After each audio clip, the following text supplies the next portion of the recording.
Bien, pues muy buenos días, muy buenas tardes, muy buenas noches, independientemente de la franja de la iberofonía en la que os encontréis. Bienvenidos a mi canal de YouTube, soy Santiago Armesilla. Y bueno, la verdad es que llevamos una semana política tremendamente intensa en España y en otros lugares del mundo, también en Argentina. ¿Por qué? Porque Argentina, una vez más, se ha convertido en pionera de algo. Y en este sentido es pionera porque Argentina es el primer país del mundo en la historia de la humanidad que tiene un presidente anarcocapitalista, como diría Guillermo Moreno, el peronista Guillermo Moreno. La cuestión es, ¿cómo es posible que Javier Milei haya ganado de una manera tan contundente? Estamos hablando de 14 millones de personas las que le han votado, más del 55% del sufragio. Y para hablar de ello, pues cuento con dos invitados de excepción que después de casi un año regresan a mi canal, como son Julián y Javier, del canal marxista El Fundido, uno de los mejores canales de divulgación de la filosofía de Marx que existen en español, de lengua española. Javier y Julián, bienvenidos a mi canal y gracias por aceptar la invitación. Hola ¿Qué Santiago, tal, gracias a Santiago? vos. Muchas gracias. Muchas La, gracias.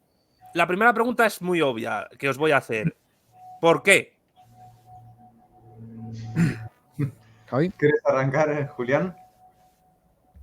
A ver, se responde creo que con menos palabras de la que lo preguntaste, por el peronismo. Por la gestión del peronismo. De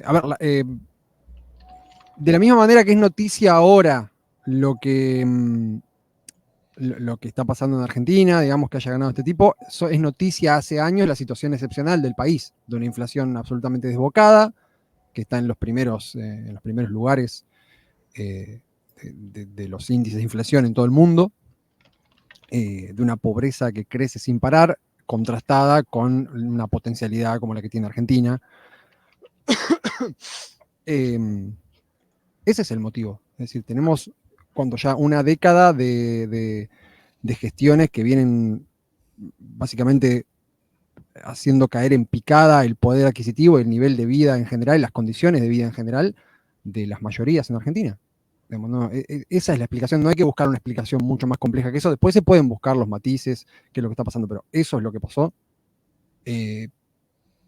Y tratar de darle más vueltas a eso es válido, pero a la vez hay que tener mucho cuidado de no empezar a buscar en darle más vueltas, limpiar de la responsabilidad a los que son responsables. Esto tiene responsables, esto que tiene responsables no es solo algo que hay que decir en situaciones como esta, es algo que va a haber que recordar durante los próximos 4 años, si son 4 años, y que va a ser, me parece a mí, una tarea de la izquierda. Recordar permanentemente a la sociedad quiénes fueron los responsables de esto, y recordarles a los que sean las víctimas de esto quiénes fueron los responsables de esto, y recordarles a los responsables de esto que fueron responsables de esto, ¿sí? Y que ellos tienen la culpa, y apelar a eso. Pero podemos hablar de eso después. Javier, Sí, ¿qué? sí, no solo, a ver,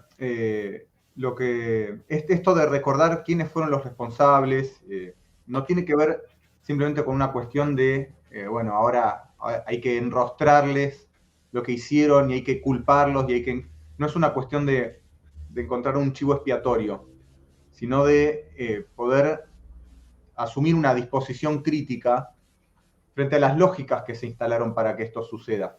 No es una cuestión simplemente de, bueno, ustedes hicieron todo mal y ahora hay que tacharlos y mandarlos al basurero de la historia por eso, sino que son lógicas que se inscriben y que se vinieron inscribiendo de manera muy profunda en lo que fue la acción política tanto de la izquierda dura, digamos, como de los sectores progresistas o de izquierda en general, o incluso del peronismo, si lo queremos incluir en ese universo. Esto en la medida que se instaló a partir bueno, en realidad siempre estuvo esta idea de que cualquier crítica al peronismo le hace el juego a la derecha, que cualquier crítica a las políticas que venían llevando los distintos gobiernos peronistas allanaban el camino para que creciera la derecha, cuando muchas veces las políticas de derecha eran llevadas adelante por estos gobiernos. Y hay un punto en el que cuando uno ve el despliegue, digamos, el desarrollo estructural de lo que es el capitalismo argentino, empieza a ver que en los ciclos, digamos, de crecimiento y los ciclos contractivos, o sea, los ciclos en los que se atina a algún tipo de política distributiva y los ciclos en los que se tiende al ajuste, finalmente el estrato político, el registro político de esto, va tomando esta forma de dos bandos, digamos, de dos modelos, ¿no?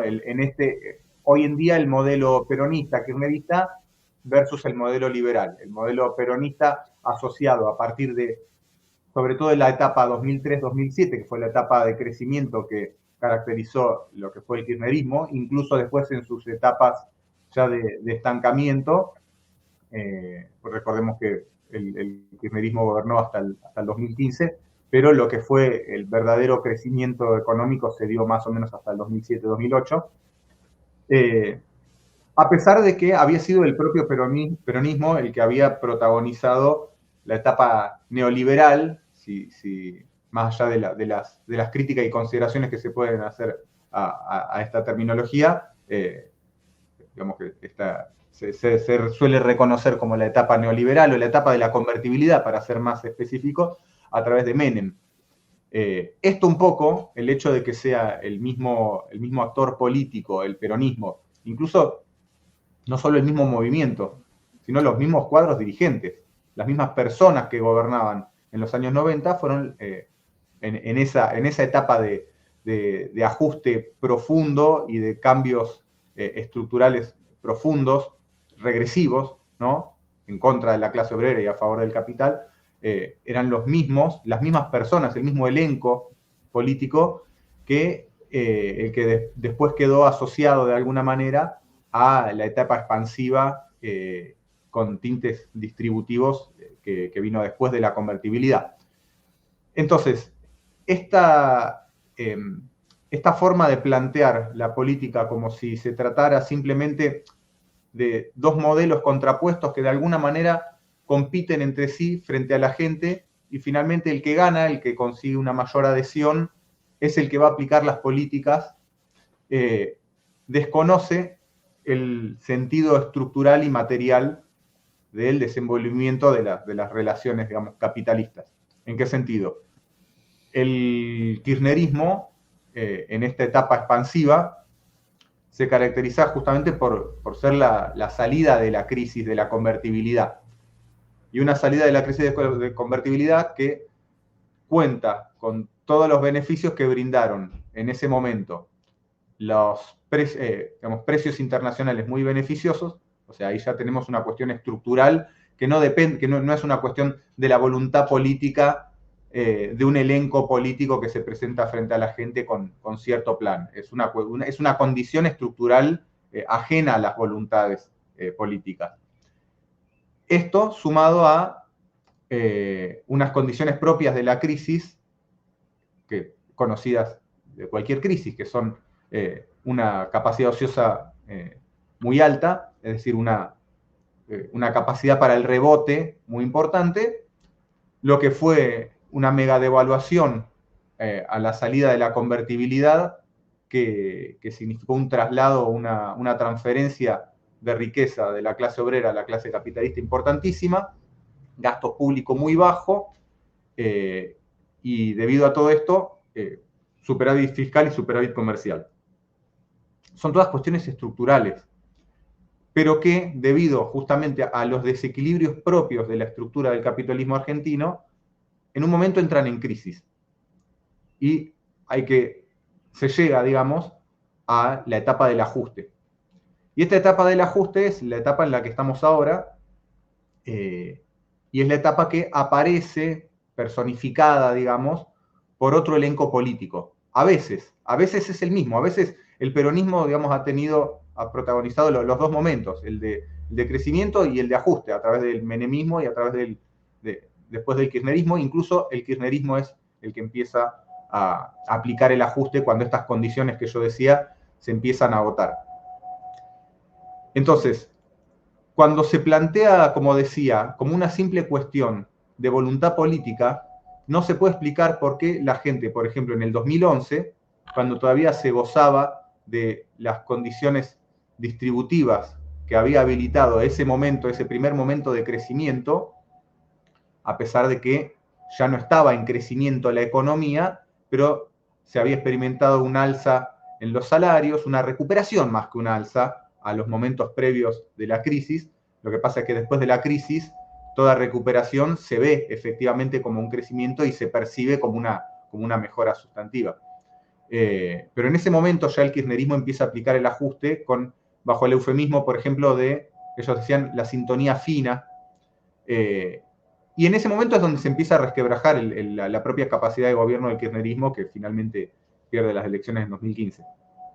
Decía entonces, cuando se plantea de esta manera, como si fuera simplemente una cuestión de voluntad política, no se puede entender cómo en ese momento toda la oferta política era, al menos de discurso progresista.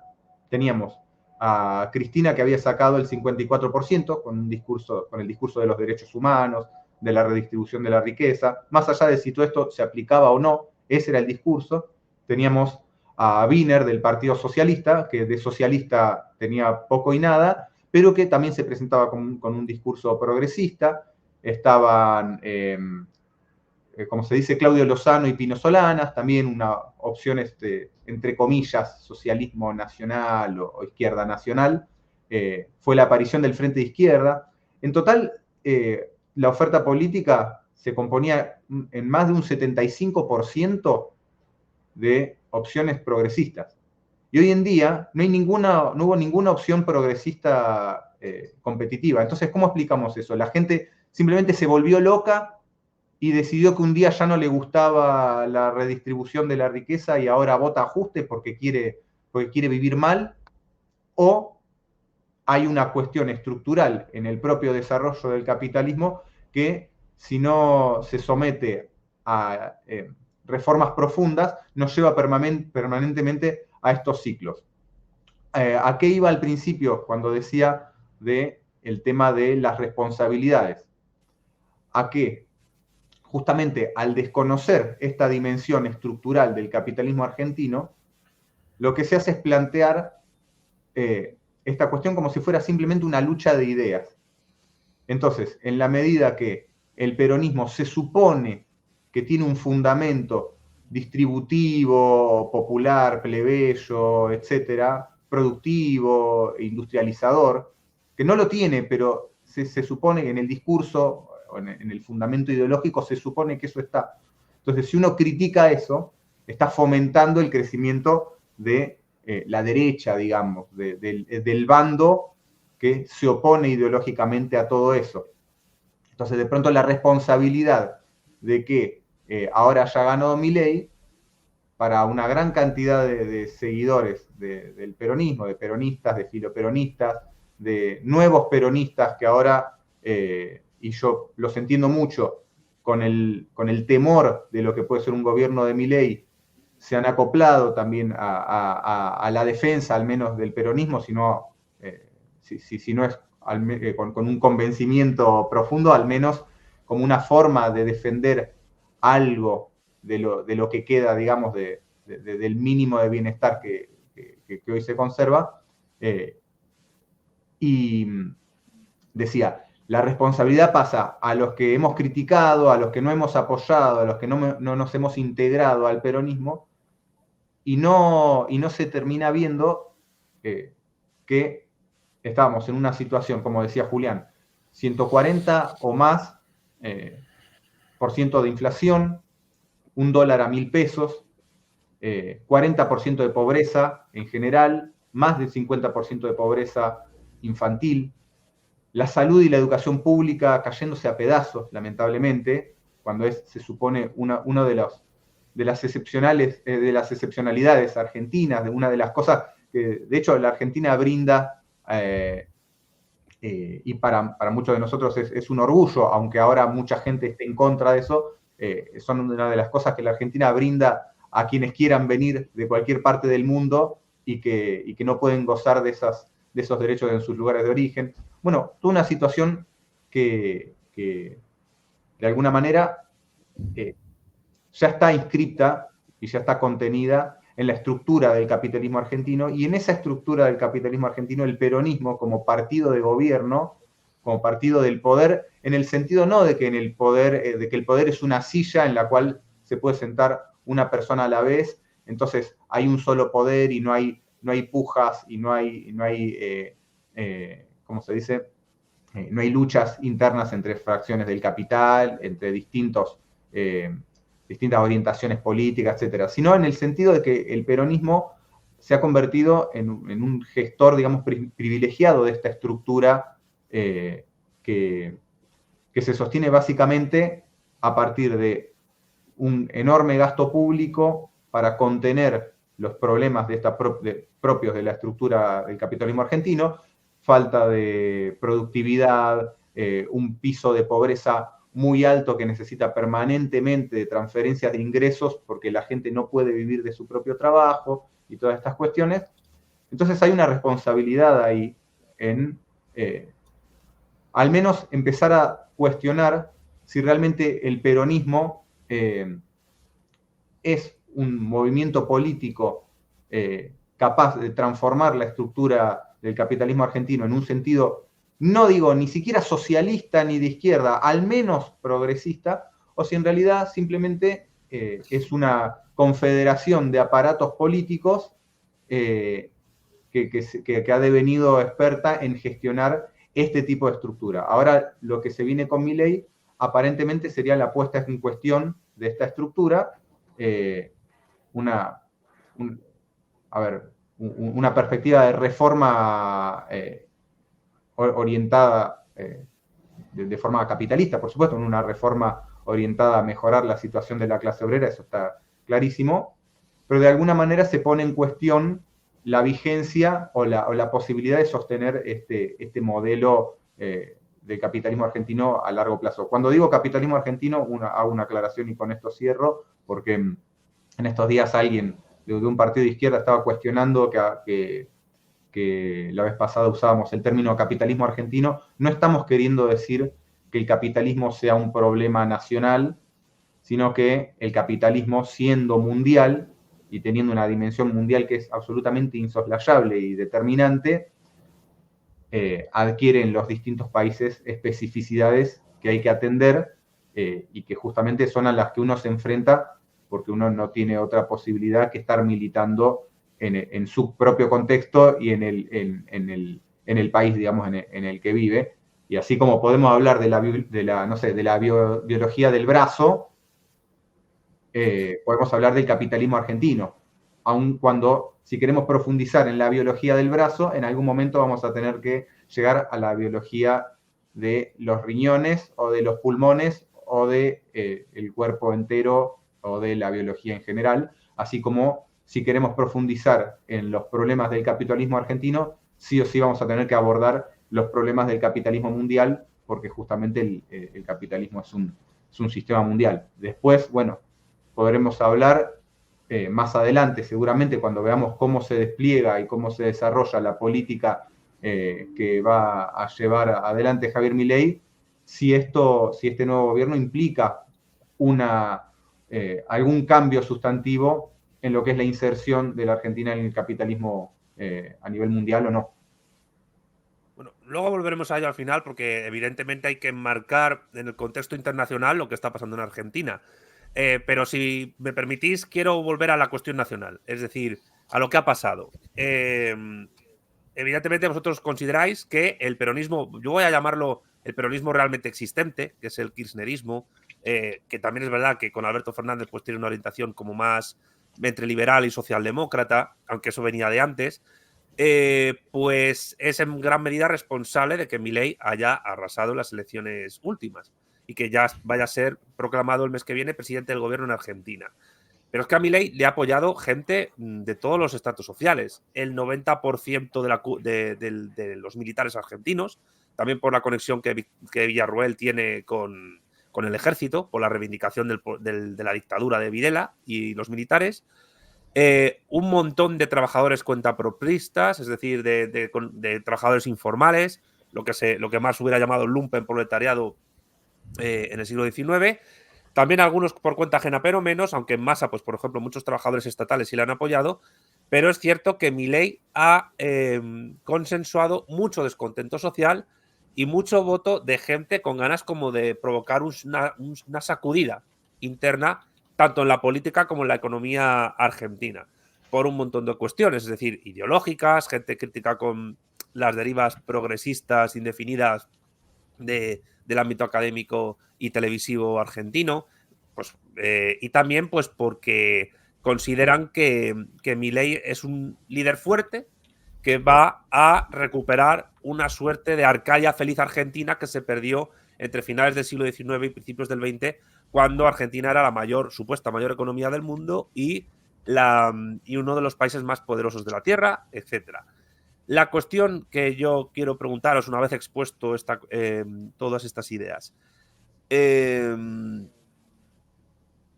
Milei representa, por tanto, un punto de inflexión en la política argentina. ¿Va a suponer un cambio realmente efectivo con respecto a lo que a lo que ha habido antes? ¿Es posible recuperar esa Arcadia feliz liberal que tuvo Argentina entre finales del 19 y el 20? ¿O nunca hubo tal Arcadia feliz? Y en último lugar, porque es una multipregunta, ¿hasta qué punto Milei no es más que la necesidad por parte de, ya lo conecto como ha hecho Javier, con cuestiones internacionales, no es más que la aplicación de un shock económico que invariablemente lo podían haber hecho Massa o Bullrich, pero de una manera más radical? Es decir, esto ya Marcelo Gullo lo indicó en mi canal, es decir, si ganaban Massa o Bullrich, el shock económico, la reestructuración de la economía argentina se iba a producir sí o sí, pero a lo mejor de una manera menos radical. El propio Macri, en una entrevista hasta hace un día o dos, dijo que los primeros 6 meses de ajuste económico con la presidencia de Milei iban a ser duros. Y Milei ha dicho también que la dolarización completa de la economía argentina se produciría en aproximadamente unos 2 años, es decir, la mitad del mandato que el pueblo argentino, que la mayoría del pueblo argentino le ha otorgado. Y termino con la pregunta, porque se ha sabido por una noticia esta semana que el mayor fondo económico capitalista mundial, BlackRock, al parecer, podría aportar al gobierno de Javier Milei unos 40.000 millones de dólares para poder realizar dicha dolarización. Bueno, ahí está el planteamiento general que he hecho. ¿Cómo veis el asunto? Javi, ¿querés empezar vos? Dale. Mira, a ver, me parece que hay que entender esto en dos niveles. Uno, como yo decía, estamos en una etapa contractiva que ya viene de años, por lo tanto la cuestión del ajuste está puesta sobre la mesa, gobierne quien gobierne. La etapa esta de ajuste arrancó hace muchos años ya, se podría decir en 2012, ya abiertamente arrancó una etapa de ajuste. En todo este periodo, la destrucción del ingreso de la clase trabajadora, que obviamente en el capitalismo siempre es la variable de ajuste, fue brutal y fue permanente. Fue un descenso realmente que uno mira para atrás y es sorprendente que se haya podido hacer de manera tan sostenida. Entonces, hay que partir de este punto. Estamos en la etapa contractiva del ciclo económico del capitalismo argentino. Entonces, gobierne quien gobierne, va a aplicar el ajuste, a menos que estuviéramos frente a un gobierno obrero, a un gobierno que fuera a plantear el ajuste al revés, digamos, el ajuste sobre la burguesía y no sobre la clase obrera, y evidentemente no lo estamos y estamos muy lejos de esa situación. Sí o sí nos estamos enfrentando a un ajuste que no fue puesto en cuestión por ninguna de las alas competitivas de la política. El ajuste a lo largo del gobierno de Alberto Fernández, aunque haya sido con un discurso diferente al de Macri y diferente al de Milei, fue brutal. Entonces, eso hay que tenerlo en claro para cualquier diagnóstico y para cualquier proyección política. Ahora, la forma en la que se lleva adelante el ajuste, de alguna manera, es lo que se están disputando lo que se estuvieron disputando los partidos políticos del capital, digamos, en esta elección. ¿Quién iba a hacer el ajuste y cómo lo iba a hacer y bajo qué parámetros? En ese sentido sí hay diferencias entre un candidato y otro. Está claro, por ejemplo, que, como decía, el peronismo tiene un compromiso estructural con esta forma de desenvolverse el capitalismo en Argentina, con sostener esta estructura industrial poco productiva, poco competitiva, a través de distintas formas de proteccionismo, de redistribución al interior de la clase capitalista, incluso de la clase obrera hacia la clase capitalista, para sostener esta galaxia, digamos, de empresas, de pymes, incluso de esta estructura estatal que funciona como una, ¿cómo se dice? Como un lugar de contención para gran parte de toda esa clase obrera que no encuentra un lugar en la estructura productiva real, para decirlo en términos ortodoxos, que no produce valor. Entonces tenemos un Estado que actúa brindando digamos, trabajo improductivo a millones de personas que, dicho sea de paso, bueno, es trabajo estatal, es trabajo en blanco, en gran medida es trabajo precarizado. El Estado es uno de los grandes precarizadores del trabajo en Argentina, pero de alguna manera eso oculta que si no fuera porque el Estado brinda a través del trabajo estatal, lo que se podría decir casi un seguro de desempleo para millones de personas, son personas que estarían en la calle.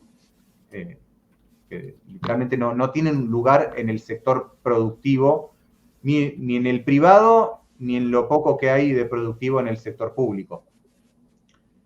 En cambio, Milei de alguna manera aparece planteando, así como en algún momento esto se planteó de la mano del peronismo a través de Menem, y bueno, después en menor medida con Macri, aunque se puede ver en la cantidad de empresas, sobre todo pymes, que cerraban permanentemente, que se fundían a lo largo del gobierno de Macri, una cierta limpieza de esa estructura. Justamente la idea de abrir los mercados, esta política que sí es en cierta medida opuesta a las políticas clásicas, digamos, del peronismo o del kirchnerismo, implica eso. Que bueno, vamos a abrir los mercados y el que no es competitivo se cae. Ya está. Hay una parte enorme del capitalismo argentino que no puede existir en un contexto de competencia directa.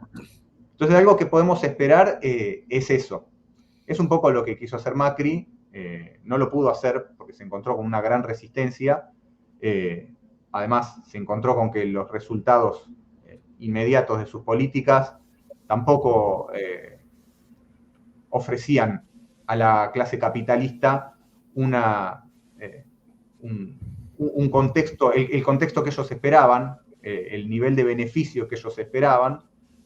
Por eso también gana, si bien no con un nivel de apoyo tremendo, pero sí gana con cierta ventaja Alberto Fernández, y con apoyo de sectores empresariales, además de los sectores de la clase obrera que habían sido perjudicados por el macrismo. Entonces sí, yo creo que se viene una forma de ajuste que va por ese lado. Hay que ver qué es lo que puede hacer. Milei tiene un problema importante. Yo creo que en ese sentido el apadrinamiento que se viene perfilando por parte de Macri hacia Milei tiene que ver con saldar este problema, que es que en gran medida el apoyo de Milei es lo que vos decías, el voto bronca, digamos, de toda la gente que a lo largo de los últimos 10 o 15 años permanentemente fue quedando afuera del sistema, fue siendo perjudicada una y otra vez, fue siendo agredida incluso por el Estado, que se suponía que venía a cuidarnos, que viene a garantizar nuestros derechos, y sin embargo, en muchos casos venía a interrumpir y a perjudicar toda posibilidad de bienestar en una gran cantidad en una gran franja de la población. Y esa gente ha votado a Milei ahora. Gente pobre, gente a la cual no le alcanza el salario si tiene trabajo, gente que no encuentra trabajos formales, trabajos en blanco, y esa es la variable de ajuste de la política de Milei. Entonces se enfrenta a la situación de tener que ajustar, tener que perjudicar de forma muy inmediata a la gente que lo apoyó. Entonces hay que ver cómo resuelve esa situación. Lo que sí sabemos es que el ajuste, a medida que se va postergando, se va haciendo también más feroz. Así que la cuestión de la parte represiva de este gobierno está por verse, a ver qué sucede con eso. Es posible que tengan una política muy dura en cuanto a la represión. Eso ya lo vivimos, también lo vivimos durante el kirchnerismo, en momentos de recrudecimiento muy profundo de la represión, con años en los que hubo muchos muertos en la protesta social por la represión por parte de las fuerzas represivas del Estado y por parte de las patotas paraestatales, organizadas también desde el Estado para reprimir la protesta. Con el macrismo también lo vimos, y ahora, bueno, es posible que estemos frente a un proceso de recrudecimiento nuevamente de la represión. Hay que tener en cuenta un dato: las muertes a manos de la policía, de personas de la clase obrera, de las clases populares, entre comillas, han aumentado con todos los gobiernos. Cada gobierno ha tenido un incremento de la represividad, que, bueno, obviamente un incremento que el gobierno de Milei no va a revertir, sino que va a profundizar. Julián. Bien. Sobre esto último que dice Javier, digamos, respecto de cómo Milei va a llevar adelante un proceso de ajuste sobre la propia base que lo votó, ¿no? Un proceso de ajuste que, por cierto, ahora han empezado ya a insinuar y han empezado a bajar línea al respecto de eso, porque el discurso de ajustar a la política, digamos, y ajustar a los sectores que parecen distantes de los trabajadores y de las clases populares en general, yo creo que se va a disolver muy rápido y que ya estamos asistiendo a eso, ¿no? Lo que tenemos enfrente fue un proceso en el cual se destruyeron de manera visible, tangible, muy tangible, las condiciones de vida. Y como respuesta a esa destrucción, y acá estuvo lo brillante, se logró meter un pie en el medio y plantear que la solución a la destrucción de las condiciones de vida era la destrucción de los consensos básicos que permitan que esas condiciones hayan existido en primer lugar. Entonces, en ese sentido, me parece a mí que ya, o sea, están parados en un lugar muy, muy cómodo y que les va a dar un cierto margen de maniobra para, digamos, para poder desatar un ajuste. Hay que ver cuánto dura eso. Hay que ver cuánto dura. Respecto a lo que fue tu pregunta inicial. La Arcadia feliz es una especie de mito fundacional que se crearon los liberales, ¿no? De pasado idílico sobre el que, digamos, al que apelar. El otro día, en un vivo nuestro, hablábamos un poco de ese tema. Decíamos que, digamos, como estrategia política es comprensible. Yo creo que digamos, todos los signos políticos han hecho esto. Han apelado a un pasado más o menos dibujado, digamos, más o menos embellecido. El tema es que en el caso de la Argentina es particularmente fácil darse cuenta de que esto es una especie de onanismo enfrente de unas fotos en blanco y negro, ¿sí? O sea, es lo mismo que cuando alguien mira fotos de Buenos Aires a principios de 1900 y dice, ah, mirá qué hermosa que era esta ciudad, ¿por qué no era así? Digamos, es el mismo tipo de visión que consiste en un recorte muy, muy específico de la realidad, en este caso inventado en base a agarrar unas estadísticas y arrastrarlas de los pelos y decir que como en Argentina había un PBI por cápita muy alto, eso significa que Argentina era una potencia mundial. Esto es una estupidez. Esto es una estupidez. Argentina difícilmente podía decirse que tuviera un control realmente efectivo de su territorio. Imagínate si de ahí se puede pasar a decir que Argentina es una potencia mundial. O sea, hay, digamos, es un mito fundacional, pero a la vez uno muy fácil de digamos, de deshacer, digamos, de poder ver a través de eso.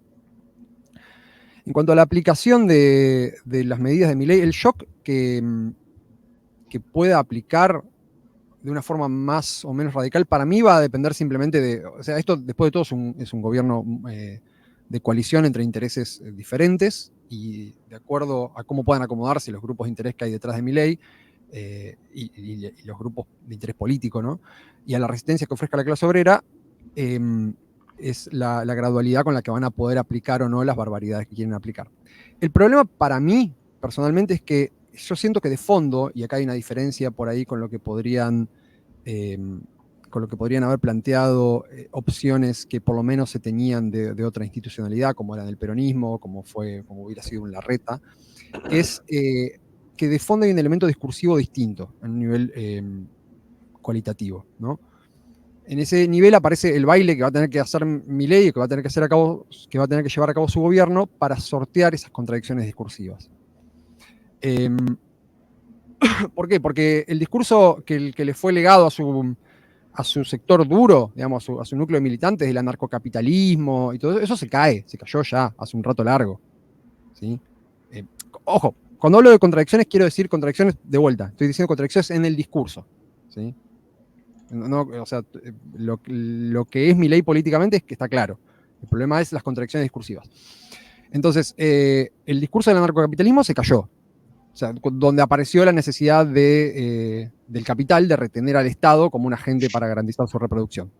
Aparece entonces la excusa del minarquismo, esta cuestión que ya perfiló Milei antes de que, bueno, él es anarcocapitalista en la teoría, pero minarquista en la práctica, lo cual es una estupidez, porque no tiene sentido literalmente esa formulación, ¿sí? Que en realidad no hay que desmantelar el Estado de todo, sino retener ciertas funciones, es decir, defensa, seguridad, educación, aquellas que más explícitamente garantizan la continuidad del status quo, ¿no? En ese sentido hay que reconocerles un sinceramiento a medias, que tal vez está bueno, por lo menos tuvieron la honradez de admitir que este superministerio que van a crear ahora, disolviendo varios ministerios, van a crear un superministerio que se va a llamar Capital Humano, que va a estar a cargo de una persona que parece una improvisada total. Y bueno, parece un sinceramiento llamarle Capital Humano a eso. Una honradez total hubiera significado fusionar, por ejemplo, seguridad, defensa, interior, cosa que no hicieron, yo me imagino por una cuestión de hacerle un gesto a esos sectores, ¿no? Fusionarlos y renombrarlos continuidad del capital o algo así, porque digamos, esto hubiera sido finalmente un gesto de honradez. Pero estos elementos que parecen nominales, para mí, de vuelta, esto es una opinión totalmente personal, para mí marca una diferencia, porque esto es un ataque a dos niveles. Es un ataque contra las condiciones de vida, pero también es un ataque en el plano simbólico, que el peronismo hubiera tenido otra dificultad en llevar a cabo. Y si querés después podemos conversar acerca de qué es el personal que va a aparecer ahora en el gobierno de Milei, o que por lo menos está barajando. Sí, se hablan de varios nombres que supongo que tienen que ver mucho con esa necesidad que ha tenido Milei de organizar un partido casi entre comillas de la nada, contando con gente con experiencia política en otras formaciones, el apoyo de la Unión Cívico Radical, de muchos sectores del peronismo realmente existente también, o del llamado peronismo federal, y bueno, y luego está la cuestión de Macri.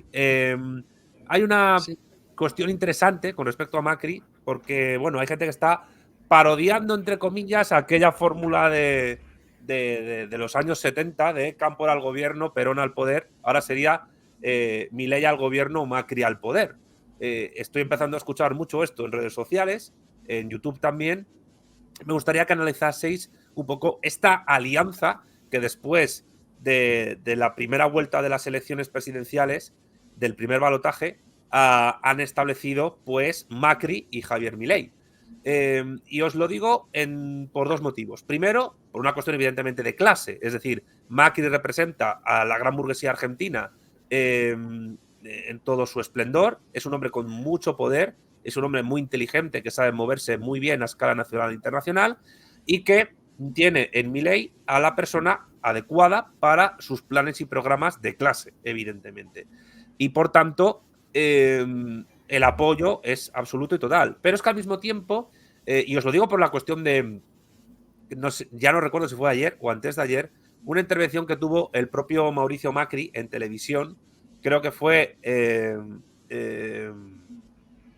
no me acuerdo cómo se llama la persona que la entrevistó, pero utilizó unos términos tremendamente curiosos para referirse a la necesidad de apoyo en la calle que el gobierno de Milei va a tener. Por lo tanto, no estamos solo hablando de un estado policía o un estado gendarme, esto que los liberales llaman el estado mínimo eufemísticamente, sino que es básicamente el estado policial del siglo XIX, donde no hay ningún tipo de ministerios estatales que desarrollen algún tipo de estado del bienestar debido a la presión del movimiento obrero. Porque ya ha dicho Milei que los sindicatos, sean los que sean, los considera antirrepublicanos e incluso antinaturales por esta cuestión de la falacia naturalista liberal, sino que el propio Macri, se ha referido a...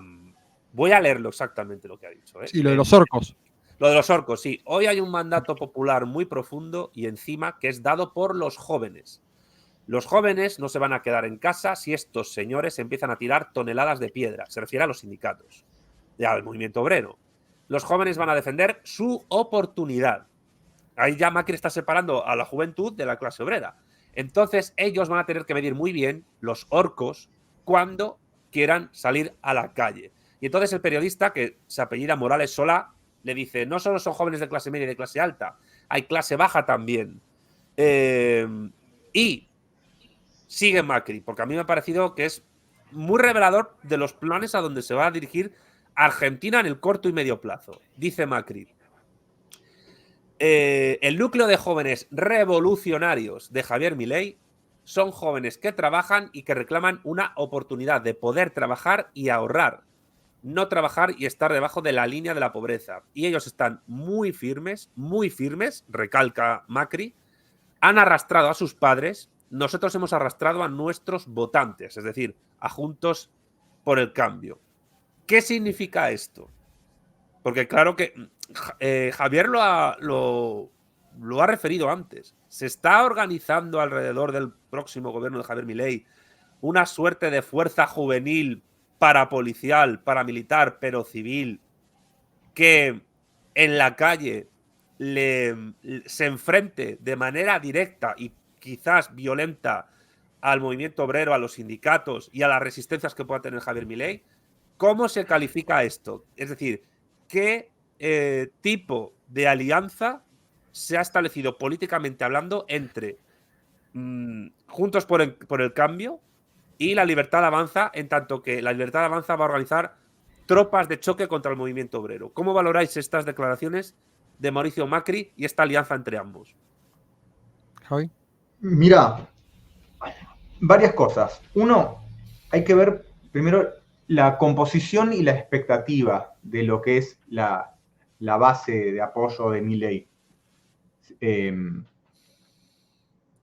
Milei logró algo en las elecciones, en gran medida debido a su carrera, digamos, muy rápida hacia la presidencia. Apareció y en muy pocos años literalmente llegó al presidente. ¿No? El tipo no existía, era un panelista de programas, era un tipo que gritaba con un peinado raro y que tenía rating simplemente por eso, y ahora va a ser el presidente.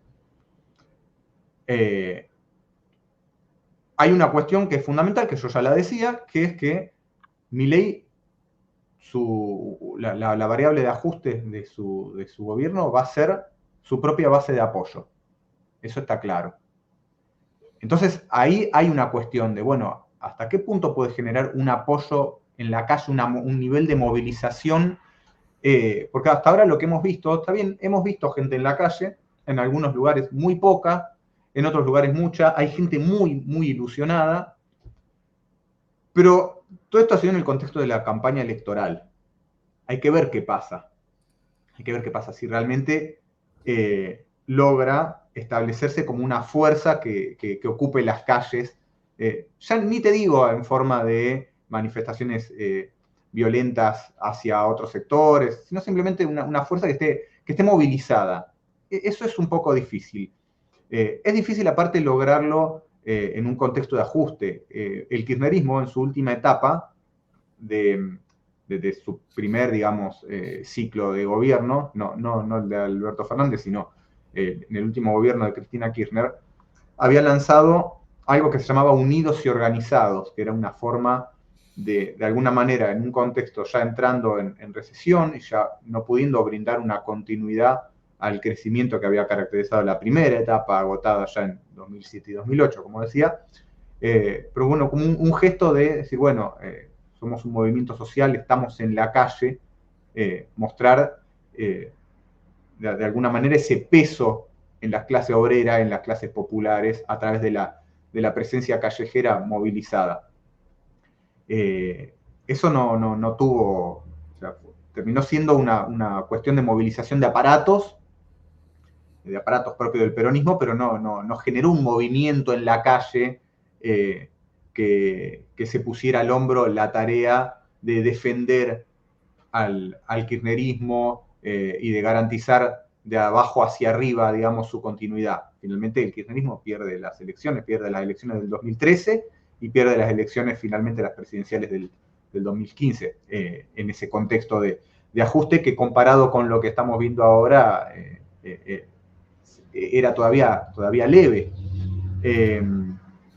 Otra cosa que a mí me gustaría ver es a estos grupos de libertarios, no sé, enfrentándose a la patota de la UOCRA, o a la patota de DEC, o a la, que son, a ver, lo que son las estructuras paraestatales de represión en Argentina tienen por momentos mayor aparición, por momentos menor, pero son estructuras que vienen de hace mucho,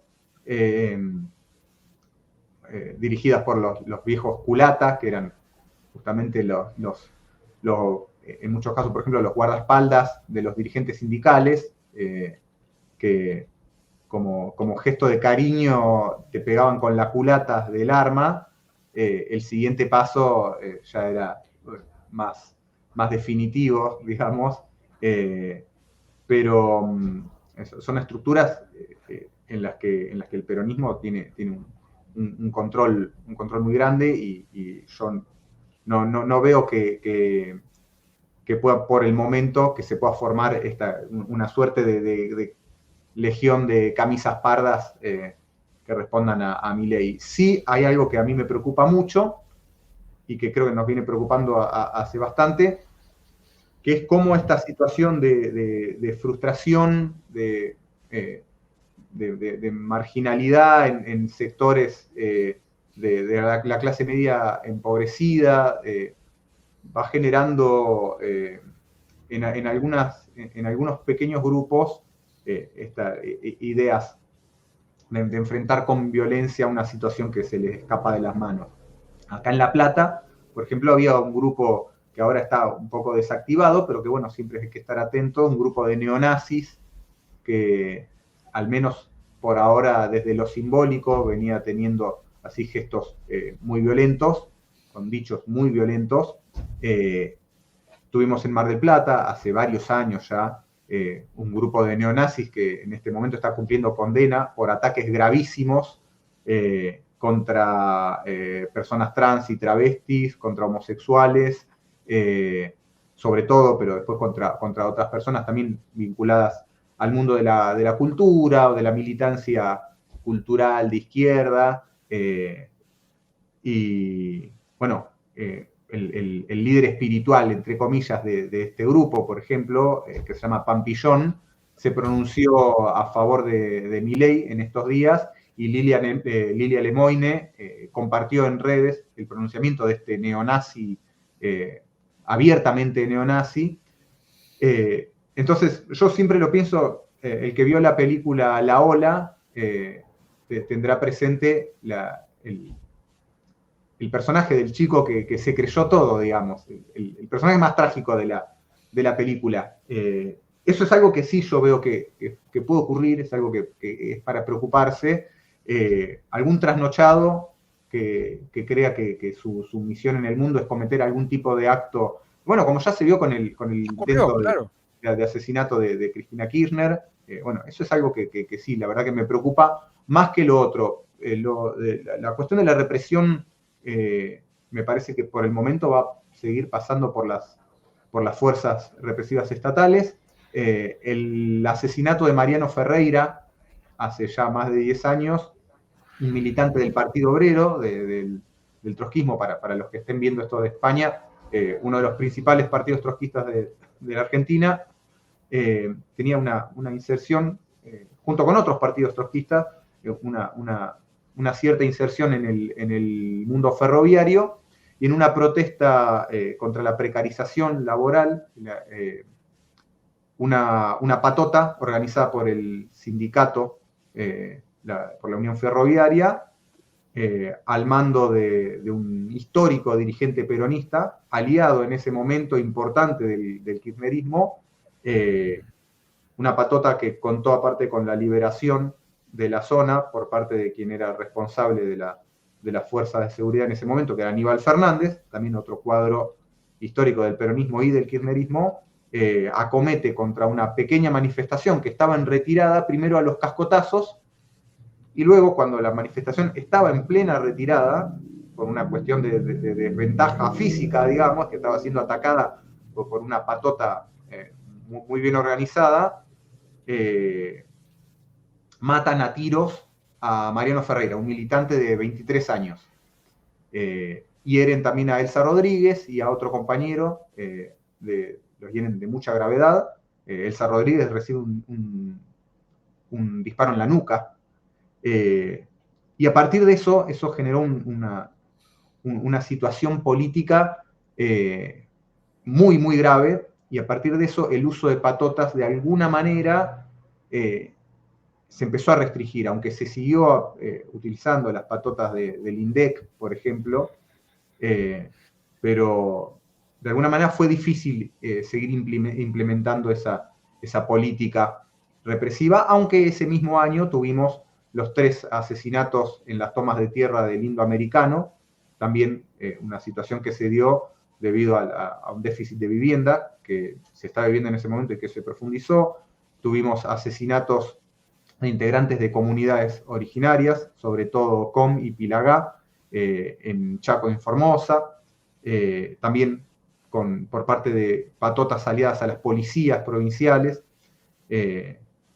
Pero yo, volviendo a la pregunta inicial, yo veo por el momento difícil que verdaderamente sea un movimiento que tome las calles con violencia para defender a un gobierno que es el que es el que justamente va a agredir con sus medidas económicas a los sectores que lo apoyaron.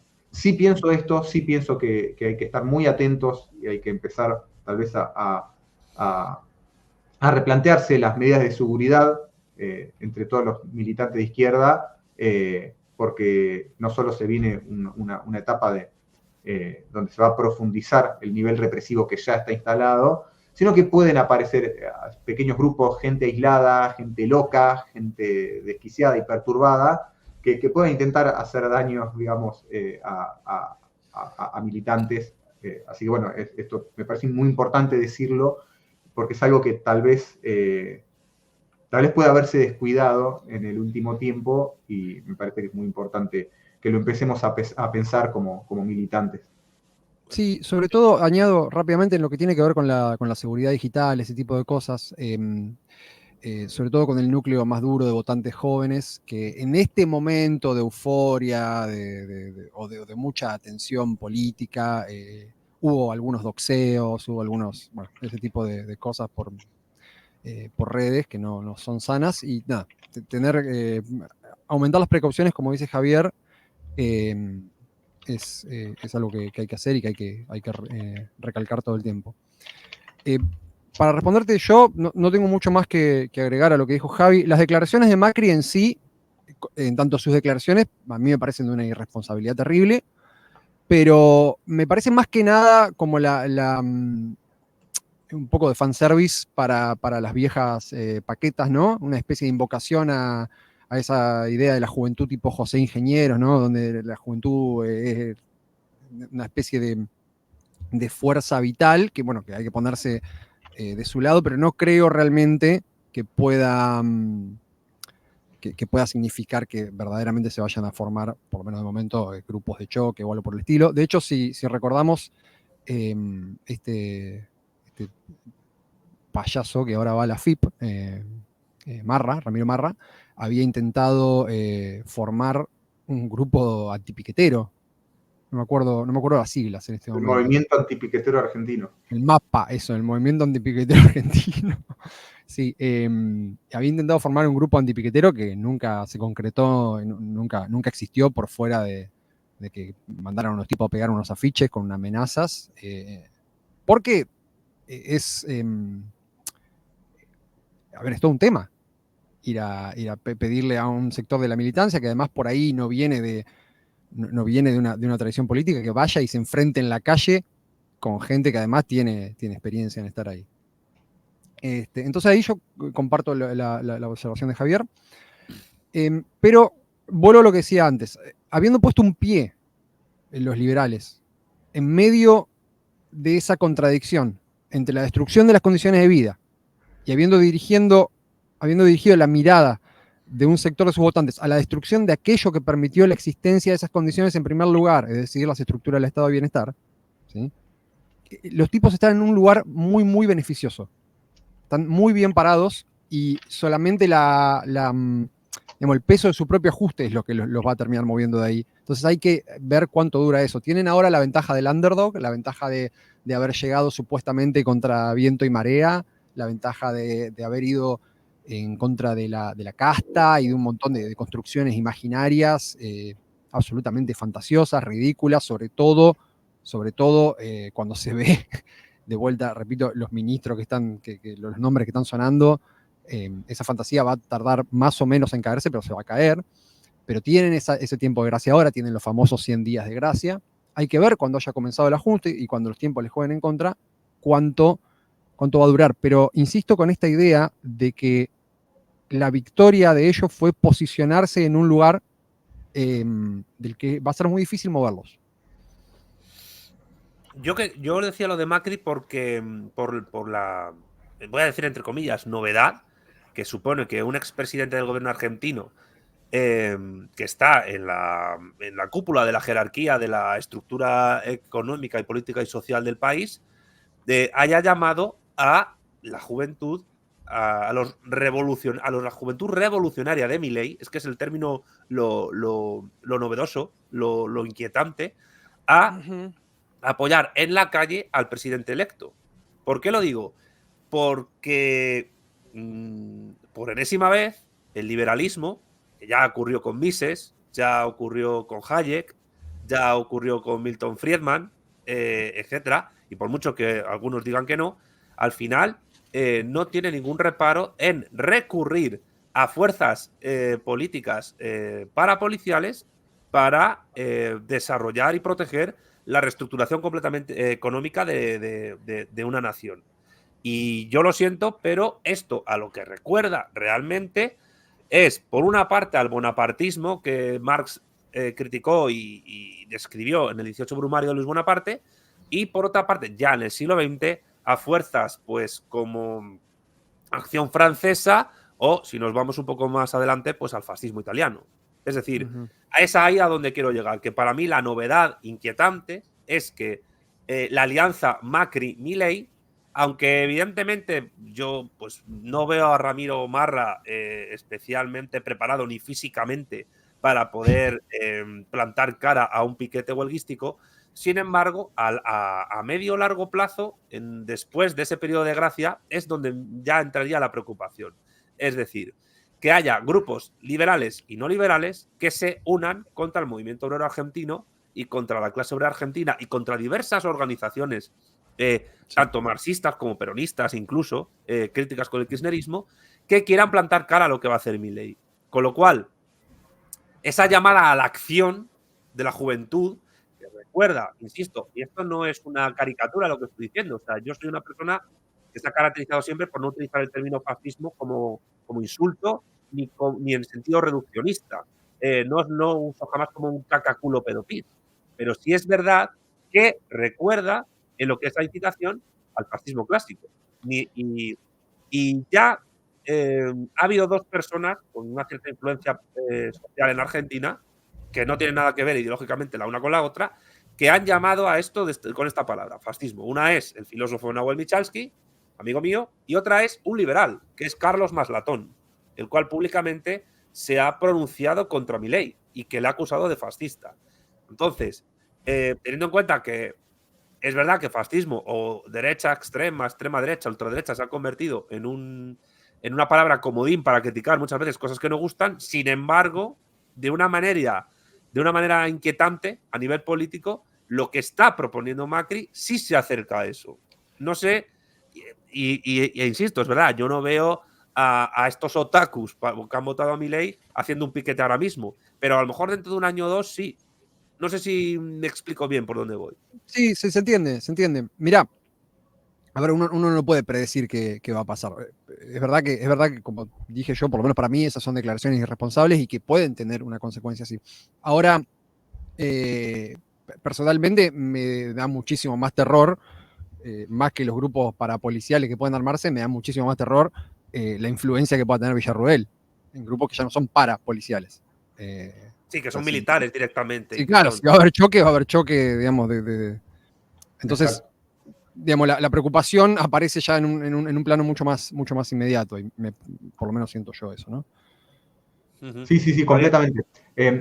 Algo que por ahí habría que aclarar, Macri durante su gobierno intentó fomentar movilizaciones, no grupos de choque, no lo había planteado así, pero sí intentó formar así un movimiento, digamos, de gente movilizada, que fue una lágrima, ¿no?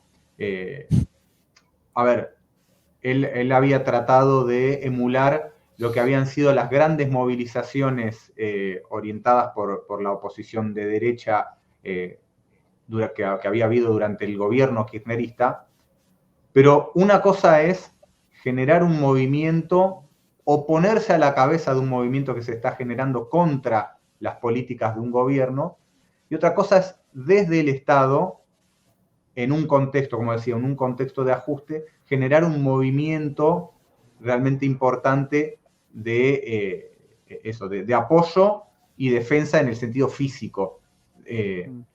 Por eso yo decía que más le temo a pequeños grupos de trasnochados que puedan surgir de esto. Pero como dice Julián, me preocupan más las pirañas, digamos. Me preocupan más la política represiva con la fuerza del Estado, que son fuerzas que aparte han crecido de una manera tremenda en los últimos años. Scioli, siendo gobernador de la provincia de Buenos Aires durante el kirchnerismo, bueno, ahora no me acuerdo, antes en ese momento tenía más en claro las cifras, pero pasó la cantidad de efectivos de la policía bonaerense, que es literalmente es una mafia bochornosa y siniestra, que participa en todos los tipos de crímenes que se te puedan ocurrir, todos. Si te imaginas alguna forma de crimen cruento y horrendo, ahí participa la policía bonaerense, mueve millones, además, a partir del crimen organizado en distintos rubros, y tiene un historial de gatillo fácil y asesinatos y ejecuciones sumarias, digamos, por simple portación de rostros, que es un espanto. Y esa fuerza pasó, creo que de algo de 30.000 efectivos a 100.000 en muy pocos años, cuando con muy poca formación. Con muy poca formación, con 6 meses de formación, sí, te dan un arma y salís a la calle a participar de toda esta estructura funesta. Entonces, hay un nivel de policialización muy grande.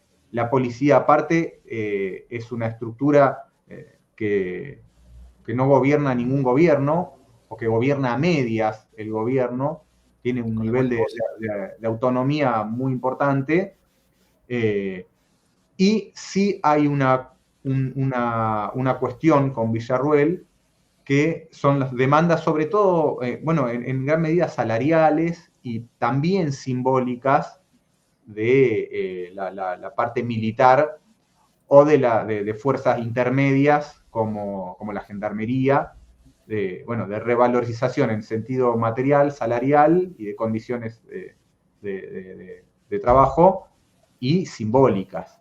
Entonces, en ese sentido es bastante preocupante.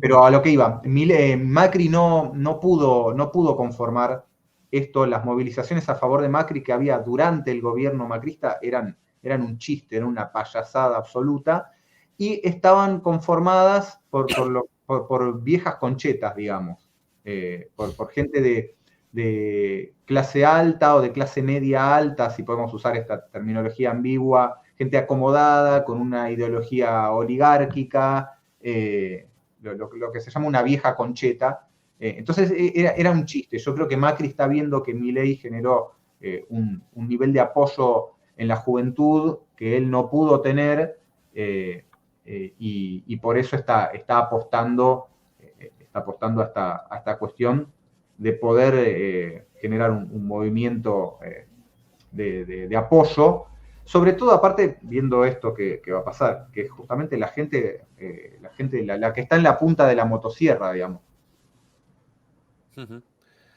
Bueno, entonces ahora la pregunta que cabe es, he empezado con una muy simple, que es ¿por qué? Casi que termino con otra que es, yo sé que las preguntas simples son a veces muy complicadas de contestar, ¿no? Pero ¿qué hacer? ¿Qué toca ahora hacer de cara a los derrotados por la alianza Macri-Milei? A ver. ¿Arrancás vos? Sí, no, a ver, tengo alguna cuestión para decir, por ahí después puedo ampliar más en base a lo que digas vos. Para mí esto es un momento bueno, no para mí, esto es un momento de derrota objetiva del peronismo en las urnas. Naturalmente esto activa una especie de mística de resistencia, ¿no? Donde, sobre todo viendo las barbaridades que van a hacer, esto va a implicar mucha gente saliendo, tal vez, o sea, si se logra generar esta mística, saliendo a militar con mucho entusiasmo. Y habiéndose agotado, de alguna forma, el peronismo de corte progresista, que ya, porque la influencia de Cristina con el paso de los años va disminuyendo cada vez más, habiéndose muerto ya 2 veces en el vientre el hermano menor del peronismo neoliberal, es decir, con Scioli primero y con Massa ahora, es tal vez posible que la mística de la resistencia invoque un discurso parecido al del primer peronismo o del propio Perón, ¿no? Sobre todo porque primero va a tener un interlocutor ideal, la gente hecha mierda, por un gobierno de un signo muy distante del peronismo, y un oponente que de momento está siendo lo suficientemente idiota como para no reivindicar del todo el espacio simbólico de lo nacional, aunque tal vez hay que ver qué influencia va a tener Villarruel en eso, ¿no?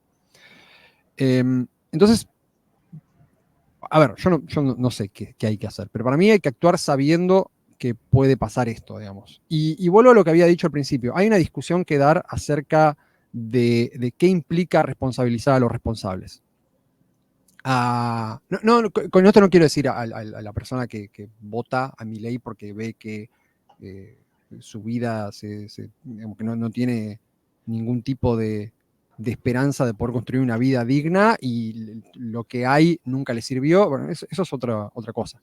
Yo me refiero a la responsabilidad de una militancia peronista formada, de clase media, incluso de clase alta, a la que los vientos de cambio del país han afectado de manera mínima durante años, durante décadas, contra los que a sabiendas y por comodidad, digamos, por sentirse puros y tranquilos, eligieron un discurso cómodo y tranquilo, que es el del mal menor, el de los que militaron la inviabilidad de proponer soluciones de derecha para combatir a la derecha.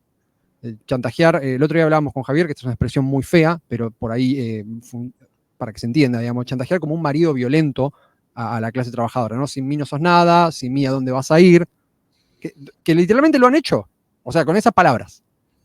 Y bueno, y hay a todo un sector del progresismo peronista que ante estas situaciones de ya medio calamitosas, acercándose a la derrota y en la derrota mismo, finalmente relajaron su postura y dejaron que entre de todo el ADN del anticomunismo peronista. Y ahí tenemos, bueno, los discursos que estamos viendo ahora en redes. O sea, todos conocemos a algún militante así, todos tenemos amigos, hermanos, compañeros de trabajo, hijos, hijas, padres. Hay que discutir cómo encarar esta responsabilidad, no como decía, o sea, como decía Javier, no para enrostrarla, para decir, esto es tu culpa, y ahí se termina todo. Pero sino para saber qué hacer a partir de esto. Debería ser una arista que tiene que estar presente de ahora en adelante. Presente, bien pensada y bien ejecutada desde la estrategia de la izquierda. Y algo que se tiene que trabajar en el nivel más básico posible, casi persona por persona, digamos. No, de vuelta, no por un morbo, sino porque verdaderamente hay que, digamos, de alguna forma, sin que suene mal, tomar la ventaja de esta derrota. Digamos. El peronismo ha demostrado una vez más, digamos, haber tomado una serie de decisiones pésimas, haber hambreado, haber puesto candidatos de derecha para combatir a la derecha. Este es el resultado. Estas cosas hay que decirlas, hay que materializarlas en la discusión con la gente que efectivamente apoyó esto, porque esa gente es real, es tangible, esto no son ideas que están en el aire. O sea, esto lo hemos discutido nosotros en persona con gente. Esto hay que recalcarlo permanentemente. No puede permitirse, o sea, no podemos permitir que se cree una mística de la resistencia sin que esto sea una espina que está permanentemente puesta. Y no es desde un lugar de resentimiento y nada por el estilo. Son los hechos. O sea, ahora gobierna un tipo que le habla a su perro muerto. Y eso no pasó por azar. Qué sé yo, no sé. En primera es lo que se me ocurre, pero yo entiendo que es a un nivel muy, muy personal esto, pero hay una frustración que ya no tiene, que tiene que ver con la cuestión de política, pero también tiene que ver con la derrota de la inteligencia que supone esto. Que por lo menos a mí me afecta de manera personal. Esto podría no haber sido así, y que haya sido así tiene responsables. Bueno, no es la primera vez que un loco llega al poder con los votos, también lo digo. No es la primera vez, pero justamente eso lo hace peor todavía. No sé si me explico. Sí. Por eso digo, esto es la derrota, esto es en gran parte, no de vuelta, no para todo el mundo, no para el tipo que está en la peor y bueno, nada, hace esto porque, no, esto es de vuelta. Pero Julián, perdona que te corte. Sí. Es que si me apuras, yo creo que el análisis tiene que ser incluso más amplio. Es decir, no es solo el peronismo kirchnerista el culpable, que yo creo que tiene muchísima culpa en esto que ha ocurrido. Habrá que analizar qué diantres ha pasado en la sociedad argentina para que se haya llegado a esta situación. Es decir, hay algo intrínseco, estructural en la sociedad argentina, en el pueblo argentino, que también ha llevado a esto, creo yo. Posiblemente. Y cuando digo no estoy culpando a todo el pueblo, ¿vale? Que conste, sí, pero joder, habrá que entender por qué Milei y Macri, pero sobre todo Milei, es un producto de la situación concreta histórica por la que Argentina está pasando desde hace años. Es decir, no es algo ajeno a lo que sois. Y es producto de ello. Habrá que analizar por qué, creo yo también, ¿no? Sí, ojo, cuando digo el peronismo, digo también, ¿cómo se dice? En términos relativos también, los otros espacios de poder que comparten el poder con el peronismo, como puede ser el PRO, como puede ser la UCR. Pero el peronismo es el partido del poder en Argentina. Es el partido que cuando no ejerce el poder, arbitra el poder. Sí, es como el PSOE en España. Cuando Macri estaba en el gobierno, al mismo tiempo que había 2019 y resistiendo con aguante y todo eso, los legisladores peronistas le votaban las leyes a Macri. O sea, cuando el peronismo no ejerce el poder, lo arbitra. El peronismo tiene una capacidad muy grande de llegar a la gente. Entonces, o sea, digamos, tiene fuerza en la calle. Comparado con esto que hablaba Javier, por ejemplo, de las movilizaciones que quería invocar Macri. Entonces, por supuesto. Nada, yo creo, esto, de vuelta, esta es una lectura totalmente personal, puede estar equivocado, puede tener que ver con la frustración que implica este momento, pero creo que hay que pasar a otro nivel de discurso en lo que refiere a hablar de la inviabilidad de ciertos proyectos. Yo en eso estoy de acuerdo. Antes de dar la palabra a Javier, yo creo que lo que es el peronismo como movimiento histórico está más que muerto, es un zombie andante. Para ello recomiendo el libro Los Cuatro Peronismos, que me pasaron hace poco, que me parece muy buen libro, como análisis de este movimiento político y social histórico. Yo creo que es más arqueología que una realidad, pero es verdad que ese partido justicialista existe y tiene fuerza, y tiene al movimiento obrero de su parte, igual que el PSOE lo tiene en España, que es el partido con mayor voto obrero de España. Es exactamente lo mismo. Pero aún así, está claro que Javier Milei es un producto de las circunstancias históricas que la nación argentina vive y ha vivido de un tiempo a esta parte. Es decir, no es un producto ajeno a Argentina. Con lo cual, claro que no, ¿qué estoy haciendo yo con esto? Intentando abrir el espectro de análisis un poco más allá. Y perdón por la reductio ad Hitlerum, que alguno me dirá, pero Hitler es un producto netamente alemán, netamente de la cultura de la sociedad alemana, igual que Milei lo es de la cultura de la sociedad argentina. La cuestión es, habrá que analizar por qué. A mí me parece, claro, que aquí yo me estoy yendo a cuestiones que rebasan al propio peronismo como movimiento, pero me parece fundamental hacer esto en un momento dado. Pero bueno, lo digo como reflexión general. Y ahora, disculpas a Julián y Javier por mi intercesión, pero bueno, Javier, ¿tú, qué hacer según tú? Bien, una cosa que hay que hacer es, ya que nombraste los cuatro peronismos, la semana pasada estuvimos conversando con Alejandro Horowitz en El nuestro autor, canal, sí, es verdad. así que es el escritor de ese texto, que es ya un clásico en la literatura académica en Argentina y aparte muy leído fuera del mundo académico, es un gran texto. Y que aparte se mantuvo durante muchísimos años, lo cual algo dice de ese texto. Y bueno, estuvimos conversando con Alejandro la semana pasada en nuestro canal, así que los invito a todos a que vean ese video, que creo que está muy bueno. Y sobre qué hay que hacer. A ver, si me permiten, voy a hacer una elipsis, espero que no se haga larga.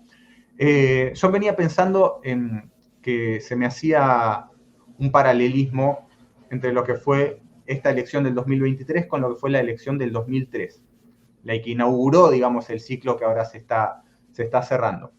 A ver, en la historia no hay paralelismos, eso de que la historia se repite y no sé qué, en realidad son formas, son esquemas que nos permiten entender, nos ayudan a entender y a pensar. Así que obviamente puede haber muchas salvedades en lo que voy a decir, pero yo veo una cuestión que sí se puede pensar. En 2003, bueno, arranquemos con esto. En las PASO, Milei y Massa sacan una cantidad muy parecida de votos. Le contemos a Bullrich, que ya fue, digamos, sacan casi el mismo porcentaje. En la primera vuelta, si bien Massa levanta la cantidad de votos, el porcentaje sigue siendo más o menos parecido, sobre todo si uno toma en cuenta la gente que no votó, lo cual reduce los porcentajes y reduce también la diferencia. Pero finalmente Massa saca un poco más de que lo que saca Milei en la primera vuelta. En el 2003,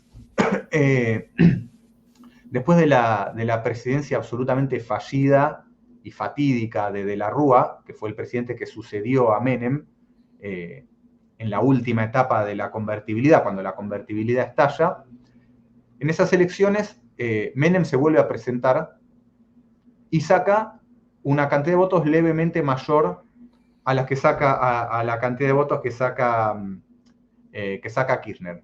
Kirchner venía presentado por Duhalde, que había sido, después de una etapa turbulenta en la cual se sucedieron varios presidentes en pocos días, había sido el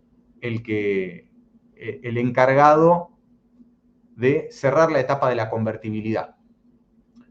Por hubo una cuestión que le impidió lanzar su carrera presidencial, que era lo que él quería, legitimarse en una elección en 2003, que fue el asesinato cruento de Darío Santillán y Maximiliano Costecchi, en un episodio represivo muy terrible, que aparte, bueno, evocó los episodios represivos del 2001 al final en la caída del gobierno de la Rúa. Esto, bueno, fue un hecho terrible, fue fotografiado, se pudieron ver las escenas, fue muy dramático, fue muy terrible para las organizaciones sociales. En esto participó nuevamente, ya lo nombré, vinculándolo al asesinato de Mariano Ferreira, Aníbal Fernández, Felipe Solá, cuadros que después integraron el kirchnerismo. Felipe Solá también estuvo con el macrismo, después volvió cuando se formó el Frente de Todos. Bueno, eso impidió que Duhalde se pueda presentar a elecciones, y Duhalde presenta a Néstor Kirchner. Néstor Kirchner aparece un poco como aparece Milei, como un outsider. Y así como Milei no era un outsider, era un tipo que estaba vinculado a la política, había sido gobernador de Santa Cruz. Lo que pasa es que, bueno, una provincia lejana en el sur de la Patagonia, que aparte tenía menos peso económico y político que una intendencia de conurbano. Menem saca algo más que lo que saca Kirchner en esa elección. Sin embargo, bueno, y esto habilitaba un balotaje, como ahora. Sin embargo, Menem evalúa que él, como representante del régimen que estaba terminando, la convertibilidad, los votos que había sacado constituían un techo. Él no podía crecer más que eso. De alguna manera estaba representando lo viejo, estaba representando algo que a los ojos de mucha gente había fracasado. Y Néstor Kirchner, si bien era integrante de eso viejo, había sido gobernador, había participado de la política privatista, había tenido una política muy represiva en su provincia, aparecía como algo nuevo. Entonces los votos que él había sacado, si bien eran menos, aparecían como un piso. De alguna manera es algo parecido a lo que pasa ahora entre Massa y Milei.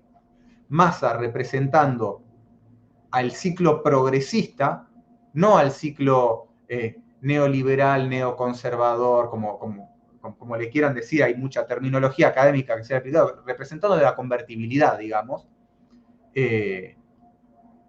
No logra superar, él intuye que no va a lograr superar ese piso y se baja del balotaje. Massa no se bajó del balotaje, pero efectivamente lo que pasó fue eso. Él, como representante de la posconvertibilidad, del esquema que había regido la economía argentina durante todos estos años, finalmente no llega a superar ese piso y pierde. ¿Cuál es la cuestión? Néstor Kirchner en ese momento asume el gobierno y asume la tarea de continuar con la recomposición que había arrancado Duhalde, la recomposición del tejido económico, político, institucional,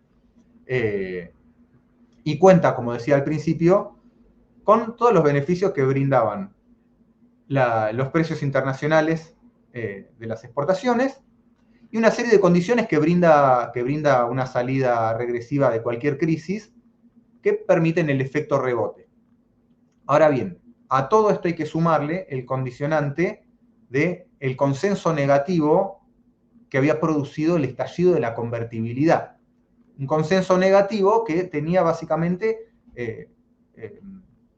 el rostro del neoliberalismo. De nuevo, aclaro que hay un montón de críticas y cuestionamientos para hacer a esta terminología, pero bueno, como es más o menos la que se usa, lo uso como referencia. Después, otro día podemos discutir por qué puede ser inadecuada en muchos sentidos. Pero tenía, y el rostro del neoliberalismo básicamente era la imagen de la pobreza, la miseria, la desocupación y la corrupción.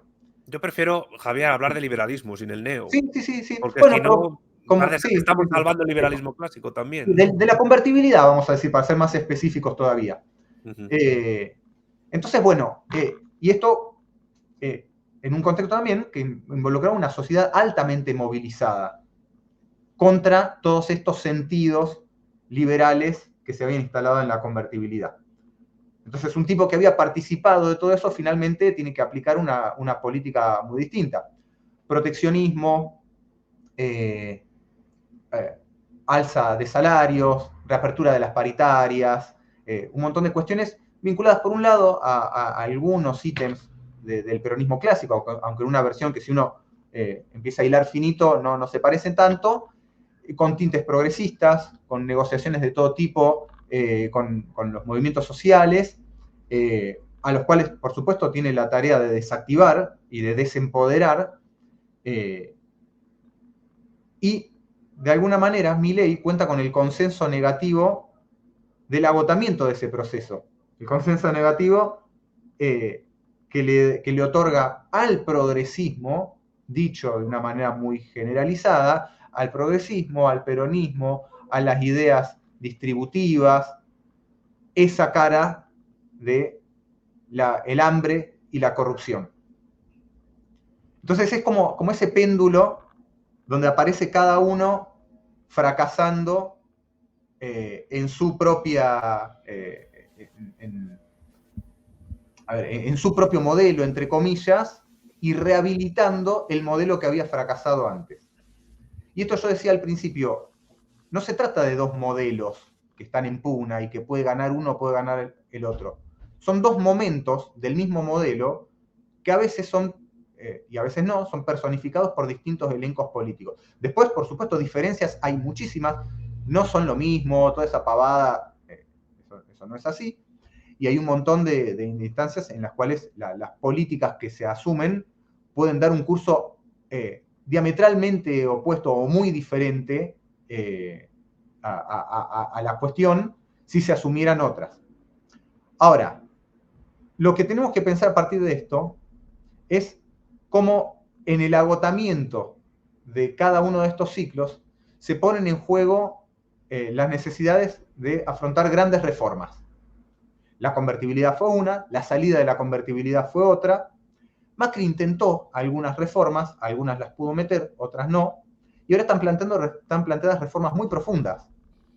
Tan profundas que incluso cuando se le empieza a tirar un poco de la piola, los propios promotores de estas reformas, La Libertad Avanza, Milei, etcétera, empiezan a postergarla y resulta que al final cosas que se supone que iban a ocurrir en los primeros 2 meses de gobierno van a ocurrir dentro de 35 años, cuando ya Conan haya sido clonado 8 veces y ya se esté teniendo que clonar el propio Milei, porque es absolutamente absurdo que en Argentina alguien se plantee que va a estar 35 años en el poder, al menos, o sea, ni siquiera las dictaduras lograron eso, nadie, es imposible. Entonces esto nos pone, digamos, frente a la situación de que verdaderamente hacen falta grandes reformas muy profundas, y tenemos que empezar a asumir que si las reformas las hace la burguesía, siempre van a ser contra la clase obrera, aun cuando puedan tener algún momento de algo que finalmente no es otra cosa que un derrame, que es esta cuestión de la redistribución o de las políticas distributivas, que se encuentran con límites muy firmes. Entonces, si no empezamos a pensar que las reformas necesarias para salir de este pozo en el que estamos las tiene que hacer la clase obrera, nos vamos a estar recluyendo permanentemente en una trinchera que se hace cada vez más chica y que finalmente no nos protege de nada, y que es un poco el síndrome de martes 13 o de Halloween, en el cual la protagonista, teniendo que escapar de Michael Myers o de Jason Voorhees, no atina otra cosa que subir por la escalera y meterse en un armario del cual finalmente no tiene escapatoria.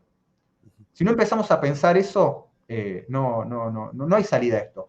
Y esto implica que la izquierda tiene que empezar a elaborar programas propios, tiene que dejar de estar pensando todo el tiempo qué va a hacer el peronismo y cómo hacer para quedar bien con el votante peronista y cómo hago para captar el voto peronista desencantado, pues son cosas que no funcionan, ya se fracasó en eso.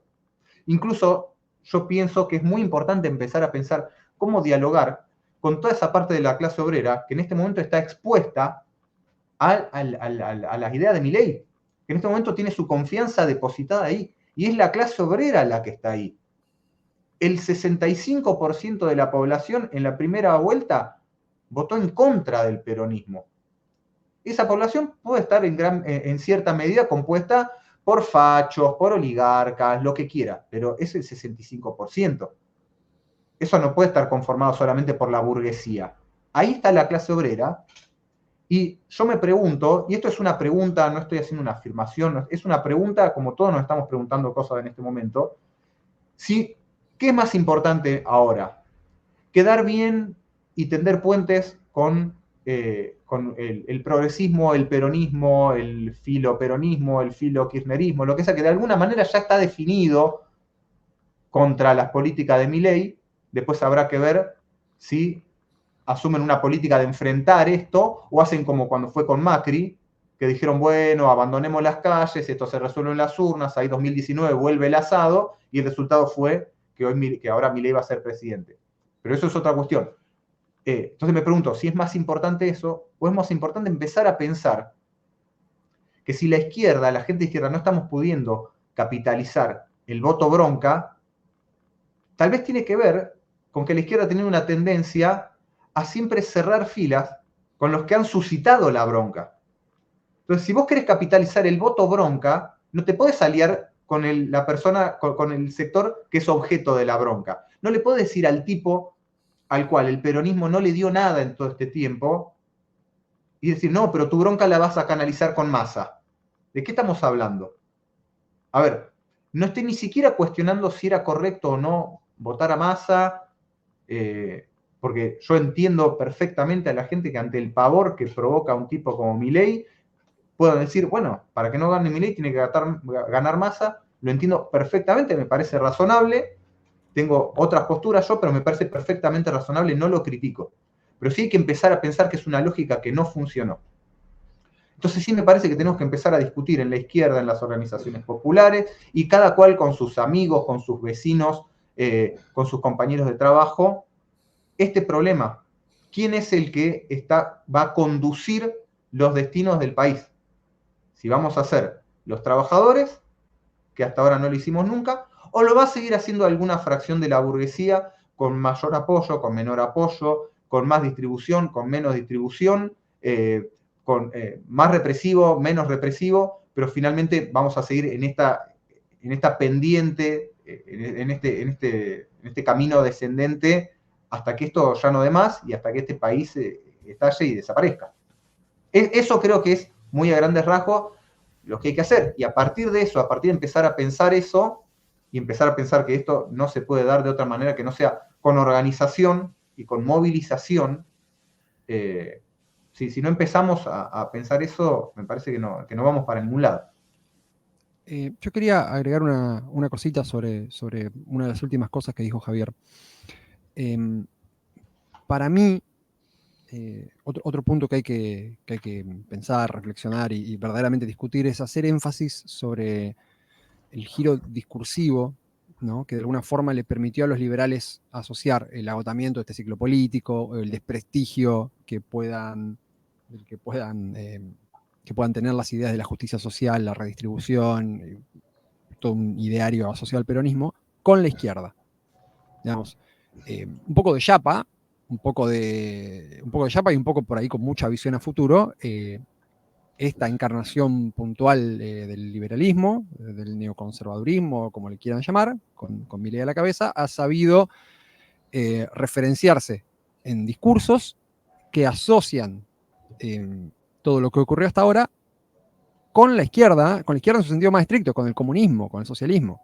Sí, hay un sector, por ahí no el sector general, pero hay un sector duro de la militancia de Milei que se refiere a los peronistas como comunistas, a los trabajadores de la televisión pública como comunistas, a los trabajadores de YPF como comunistas, al tipo que percibe un plan social como comunista, o sea, se entiende la idea, ¿no? De esto ya hablamos muchísimo, inclusive en su momento más álgido se referían al mismo Macri como un socialista, ¿sí? Todo esto bajo una cosa que creo que inclusive la conversamos con vos, que tiene que ver con